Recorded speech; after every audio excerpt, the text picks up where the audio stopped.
Tito's Handmade Vodka is America's favorite vodka for a reason. From the first legal distillery in Texas, Tito's is 6 times distilled till it's just right. And naturally gluten-free, making it a high-quality spirit that mixes with just about anything. From the smoothest martinis to the best Bloody Marys. Tito's is known for giving back, teaming up with nonprofits to serve its communities and do good for dogs. Make your next cocktail with Tito's. Distilled and bottled by 5th Generation Inc., Austin, Texas. 40% alcohol by volume. Savor responsibly. I am so excited for this spa day. Candles lit, music on, hot tub warm and ready. And then my chronic hives come back. Again, in the middle of my spa day. What a wet blanket. Looks like another spell of itchy red skin. If you have chronic spontaneous urticaria or CSU, there is a different treatment option. Hives during my next spa day? Not if I can help it. Learn more at treatmyhives.com. At Blinds.com, it's not just about window treatments. It's about you, your style, your space, your way. Whether you DIY or want the pros to handle it all, you'll have the confidence of knowing it's done right. From free expert design help to our 100% satisfaction guarantee, everything we do is made to fit your life and your windows. Because at Blinds.com, the only thing we treat better than windows is you. Black Friday deals are going on all month long. Save up to 45% off site-wide plus an additional 10% off every order right now at Blinds.com. Rules and restrictions apply.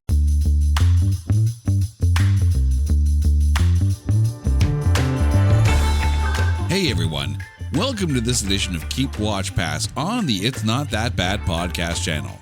If you follow our sister show, There Can Only Be One, you know that we are in the middle of a stretch of Avenger albums on our little sideshow Spin, Shuffle, Skip. So tomorrow, if you happen to follow that podcast, we're going to be talking about Robert Downey Jr.'s album, The Futurist. But right now, we're going to be talking about movies starring Robert Downey Jr. because here we love synergy. And here to synergize with me, my lovely wife, Carrie. Carrie, how are you doing? I'm doing great. I like what you did there. Nice little shameless self-promotion. You know what? It's in the book. It says right here, promote yourself all the time, every time, no matter where you are, no matter how inappropriate it may be. So if I see you on the bus and I randomly go, hey, do you like a podcast? Don't run. Don't run. It's okay. Well, that's why I wear my Very Carrie movie sweatshirt with pride. Which, if you want some merch, you can actually go to our website, notthatbadcast.com, and get some merch now. I can't stop. Shameless self-promotion all the time. You are unstoppable. Unstoppable. That's what I am. All right, so we're talking... Okay, leave the singing to Robert Downey Jr., will you? I don't know. Did you hear that album? No. It's actually pretty good. I'm not going to lie. I'm not on that show. All right, so we're talking movies starring Robert Downey Jr. So going through his vast filmography... Did you have problems narrowing it down? I had no trouble with this whatsoever. This assignment I was ready for. Really? Yeah. Okay. I'm ready. Because I came in, you guys know me. I'm a geek. I'm beyond geek. I wear my geek pride on my arms and my sleeves, on my shirts, and on my underwear. Don't ask. Don't ask. And don't blink. Don't blink, but don't ask. But I didn't want to be Captain Obvious. So I avoided every single MCU film in my picks. Oh, well then, yeah. You made it challenging for yourself then. I did make it. I am a challenging person. Yes, I know. After many, many years of marriage, I can say that's a true statement. I own that on my sleeve as well. Yes. I'm not going to lie. All right. So here's what we're going to do, dear listeners. As always, we're going to pick 3 films each, a keep, a watch, and a pass. The keep is one that we hold in absolute high regard. The watch is one where it's not too bad and we'd still wear the character on our underwear. And the pass is one that we would maybe not wear that underwear. Let's not talk about my Iron Man underwear. Underoos. All right, Carrie, what is your keep movie starring Robert Downey Jr.? I am so psyched that I can talk about this movie and that it does not have a Quentin Tarantino connection. Okay. I'm keeping Natural Born Killers. Okay. Because of Robert Downey Jr.'s role as Wayne Gale in Natural Born Killers. Okay. Yeah. I mean, Pulled that one out from the crates I did. How long have you been waiting to talk about this movie? Oh, forever. Because you know what? It always kind of gets overlooked. Like when I'm talking about Quentin Tarantino films and the like. It's part of that genre. It's part of that whole box set of films of awesomeness for you. Absolutely. I will say it's not on my list, but it would be on my list if we were doing a thing on movies directed by Oliver Stone, because fair. It is actually a really, really good film. And we don't really have much of a chance to actually talk about the movie because, you know, we only talk about bad films on this channel here. But we could talk about this film because it sits at a 52% tomatometer at Rotten Tomatoes. No. Yes. No. Yes. No. Yes. Well, then let's do it. Put it on the board. Because, yeah, you'll actually get to talk about a film written by Quentin Tarantino, directed by Oliver Stone. Yeah. You get to go down this road. I am shocked. This was never on my radar as being a contender. No, I didn't think this was at all. I don't, can I get a second opinion? Like, I don't know if Our I show believe is it. a second opinion. Wow. For critic scores. What do you think we've been doing for 4 years? I had no idea this qualified. Neither did I. Literally sitting here in shock in this moment. Like, there are movies when I see the trailer and I'm like, yeah, that's going to qualify. That's going to qualify. Or even after watching the movie, I'll sit there and go, no, I understand why that qualifies. Natural Born Killers always seem to me, and the way it's always talked about in pop culture, is that it's this high bar of like really cool cinema. 52%? Mm-hmm. I feel we need to fast track this one. And next week on...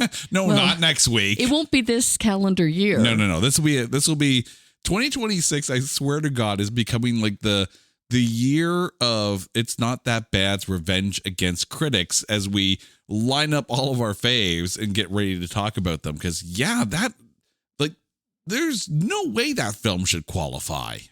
Okay, well, I'm bumping it to the top of the list because that is a cinema sin. No, that's another channel. That's a YouTube channel. We don't do that. Okay, next on. All right. For me, I'm going with a film that I know for a fact doesn't qualify because I did check it. Because I had to. Because if it did qualify, we would have already covered it because it's actually one of my favorite Robert Downey Jr. films of all time. In fact, this would be the keep film on many actors' filmographies. All right, listen to this cast, right? Robert Downey Jr., of course.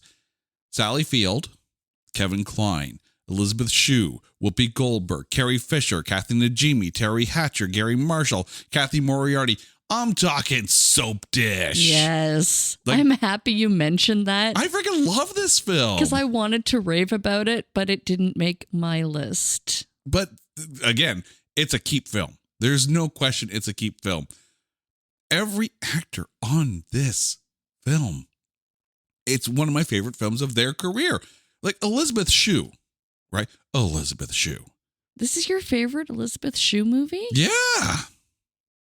More so than Adventures in Babysitting. Wow. More so than Cocktail. Oh. I love Soap Dish. It's so fun. I love Cocktail, though. I mean, Kevin Kline, it's a toss-up, right? Because A Fish Called Wanda exists. And it would be Soap Dish or A Fish Called Wanda. That is a knockdown, drag-out fight between two fantastic comedy films, right? Carrie Fisher? Okay, well, Star Wars exists, and I can't not keep Star Wars, but it would be a watch for sure. But yeah, no, like this film, it is the funniest film ever made about the soap opera industry. You need to watch this movie if you haven't watched it yet. This is the very definition of an ensemble comedy cast where everyone gets their time to. This is an equal opportunity cast for screen time and good lines. There are no small parts in this film. Everything is right up front, and it's fantastic. For my watch film, I'm going with something decidedly not funny. I'm going with a film based on the book written by Robert Graysmith, based on his and the San Francisco Chronicle's role in the coverage of the Zodiac Killer. I'm talking about the movie Zodiac. So you have Robert Downey Jr., who plays Paul Avery, a very skeptical reporter at the Chronicle, also stars Jake Gyllenhaal and Mark Ruffalo. This is a really good, evenly paced, tense film of a very, very scary time in, well, San Francisco history. But, oh my God, the whole pace of this film, you're on edge, right? This isn't some big, we're going to hunt down the Zodiac Killer. No. This is chess. I compare the pace of this film to Heat. And I love Heat and what Michael Mann did with that. Oh my God. Like, I know you love true crime stuff. Mm-hmm. So this feels like a film that you would actually absolutely love in a very dark kind of way. But unfortunately, we will not get to cover it on this show because it's a 90% score.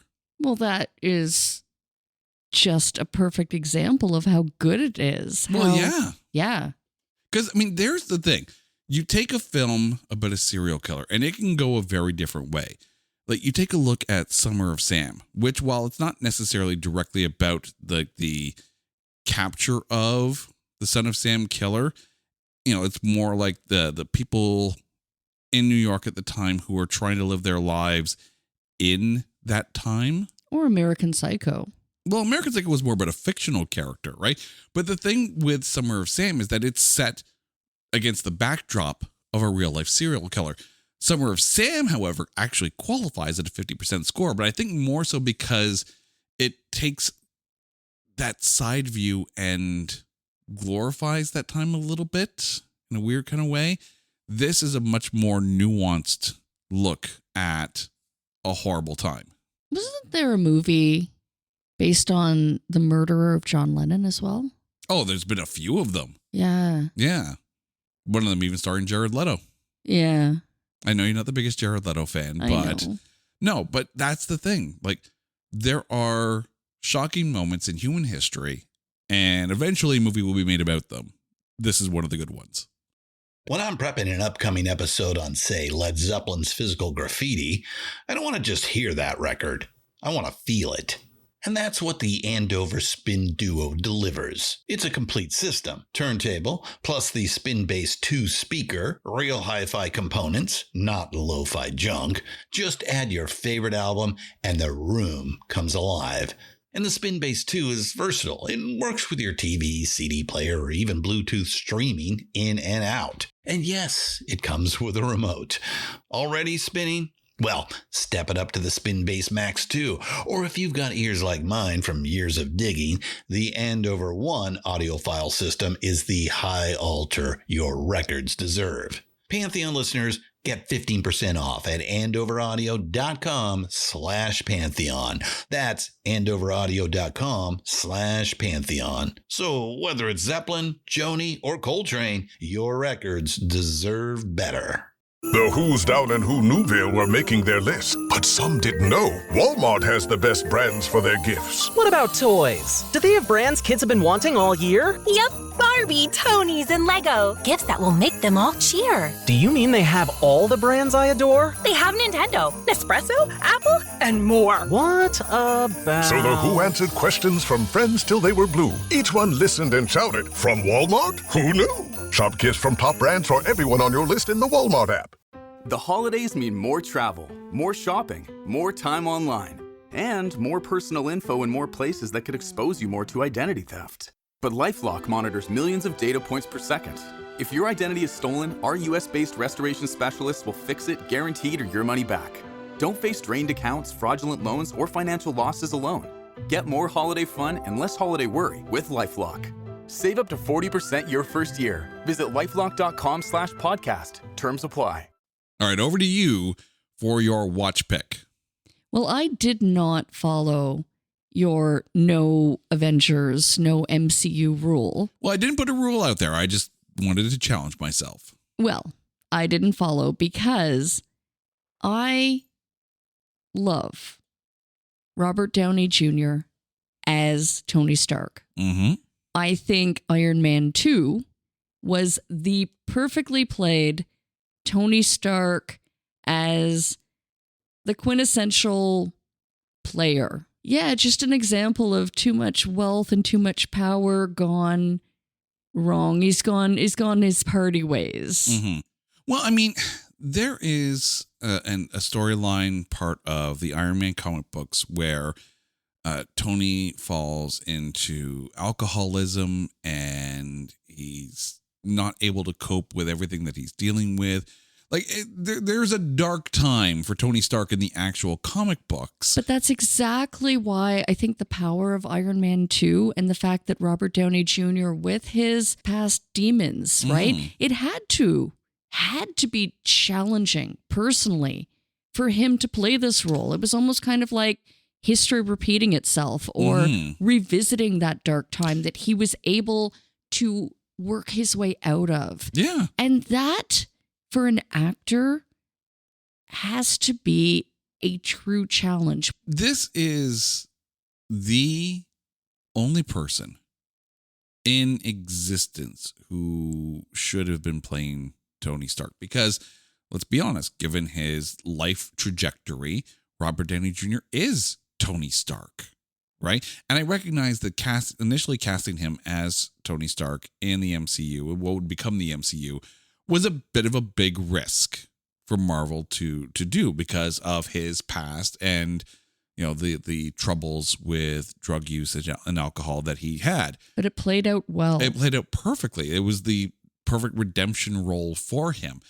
I think the thing with Iron Man 2 is that from a superhero movie perspective, it may not be the best Iron Man film. It may be one of the weaker of the three. I'm personally not a big fan of number 3. I'll be honest. I think it goes 1, then 2, then 3 for me as far as levels of greatness. So to have Iron Man 2 as your watch film makes sense, but I think this is also the most comic accurate Tony Stark. Plus, this is where the MCU proved that you don't need an origin story to introduce a new character because this is the one that soft booted the Black Widow. Exactly. And in such a perfect way as well. I also love that it shows the strength of Pepper Potts. Oh, yeah.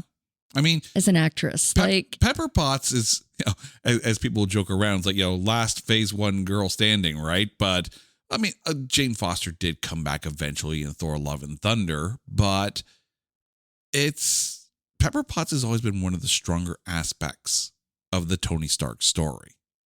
And I'll admit, I was skeptical when I heard Gwyneth Paltrow was playing Pepper Potts at the beginning. She grew on me. I'm totally fine with it. Yeah, every step for Iron Man 2. And this is when the MCU, the ball is rolling now, right? We had that little post-credit scene at the end of The Incredible Hulk. It's like, oh, it's all tied together now, right? So now you start to look for things here and there. And, you know, you got Mickey Rourke in there as Whiplash. Like, it's a decent Iron Man film, and I think it's better than critics have kind of looked at it in the past. It's not the strongest phase 1 film. It's not the strongest Iron Man film, but it's definitely not the worst Iron Man film. Yet it's still my favorite. Yeah, but you also like Age of Ultron as your favorite. Yeah, this is true. Okay, so we'll take all that with a grain of salt, because how do you like Age of Ultron over Infinity War? Well, that's a big question, but I am prepared to defend why I chose an Iron Man movie over an Avengers. Okay. And that was because I really feel that, again, the strength of character. I think that Iron Man 2 of all of the movies highlights Robert Downey Jr. as Tony Stark. And it really kind of just shows that his acting chops. Yeah. And again, the most comic accurate Tony Stark in the Iron Man trilogy. All right, so now we get to your past picks, and it'll be interesting because Robert Downey Jr. doesn't do much that's bad but I'm curious what you've got. Well, maybe I'm not passing on this movie because of Robert Downey Jr. Fair. Maybe I'm passing on the other animals that he's the doctor. Dr. Doolittle. Although, tell me he wouldn't be great as the Doctor. Oh my God, yes. Right? Doctor Who? He would be fantastic. But you know what? Dr. Doolittle, I think I have to pass. Again, not because of his performance, but I think just because it was just so, I don't know, Charlotte's Web or like Babe, like kind of Babe, mentality Pig in the City, yeah. of animal and human comedy interaction. I don't know. It wasn't a bad movie. I shouldn't poo-poo on it, but it certainly wasn't my favorite. What do you mean it wasn't a bad movie? It was bad. It was a bad movie. It's my pass as well. Okay, good. Thank God. But I mean, the thing is, it felt like the entire marketing, the entire reason for this film existing is because we're going to give Robert Downey Jr. 2 hours to be charming. And then we're going to put a bunch of CGI animals around him and have some famous actors voice them and all that. That should be enough to make us a ton of money, right? No. And I recognize that this film came out during the pandemic. It's a rough time for the box office. Totally understand. I like, too, that it gave the kids something to watch. You know, it was very much a family-friendly... But even they weren't fans of it, though. Well, our kids didn't like it, no.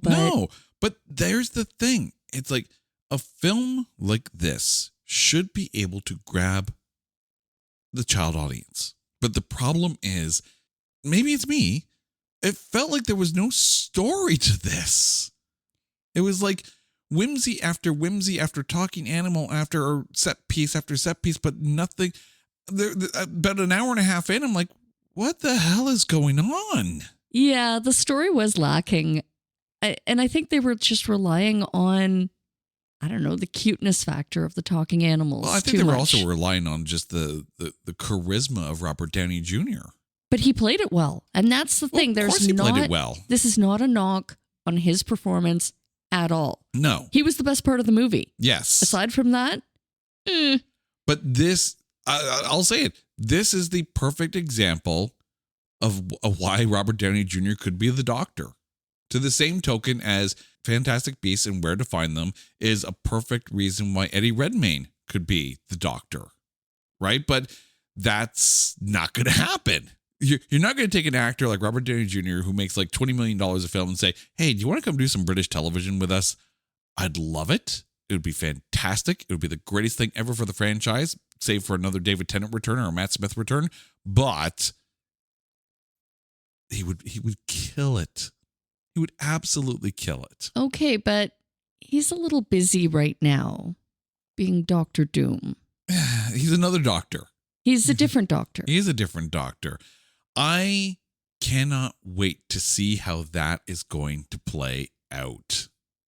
You know what? That's one thing I wanted to draw back to the Avengers, though, is the death of Tony Stark hit so hard, and most specifically in the Spider-Man franchise. And my God, when they were replaying, you know, basically like in memory of Iron Man, I still to this day can't watch Spider-Man Far From Home, where they do that little in-memory video.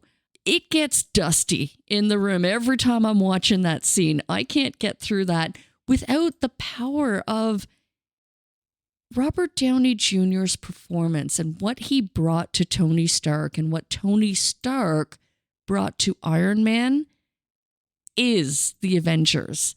You know, even when it started to get questionable and he kind of like almost seemed to be the downfall of the Avengers and kind of the unintentional antagonist. Yes. Yeah. But even at that, his loss was just felt so greatly. Yeah. Oh, absolutely. All right, Carrie, we've got to the end. So remind our listeners what your keep, watch, and past picks are for movies starring Robert Downey Jr. Okay. To go back to my keep, I'm keeping Natural Born Killers, and damn it, am I not going to defend that movie. Put it in the book and on the board. Yes. Next year's It's Not That Bad. I'm watching Iron Man 2, and I'm passing on Dr. Dolittle, not passing on Robert Downey Jr. as an actor, but if I had to pick an RDJ movie to pass, I'm going to pass on the animals and Dr. Dolittle. Fair enough. The animal doctor. I am keeping Soap Dish. I am watching Zodiac, and I too am passing on Dolittle. Carrie, thank you so much for this. And to you, our dear listeners, well, you guys know the drill. If there's a topic that you want us to cover on Keep Watch Pass, or a movie that you want us to cover on It's Not That Bad, hit us up on social media at Not That Badcast, or go to our website at notthatbadcast.com and sit back while I sit here and self-promote till the cows come home. If you want to get some merch, you can actually go to our website, notthatbadcast.com, go to our merch shop, and get whatever you like. Everything you get helps support the show. Until next time, she's Carrie, I'm Jay. You guys are awesome. This is Keep Watch Pass on the It's Not That Bad podcast channel and a proud member of the Pantheon Podcast Network. Take care.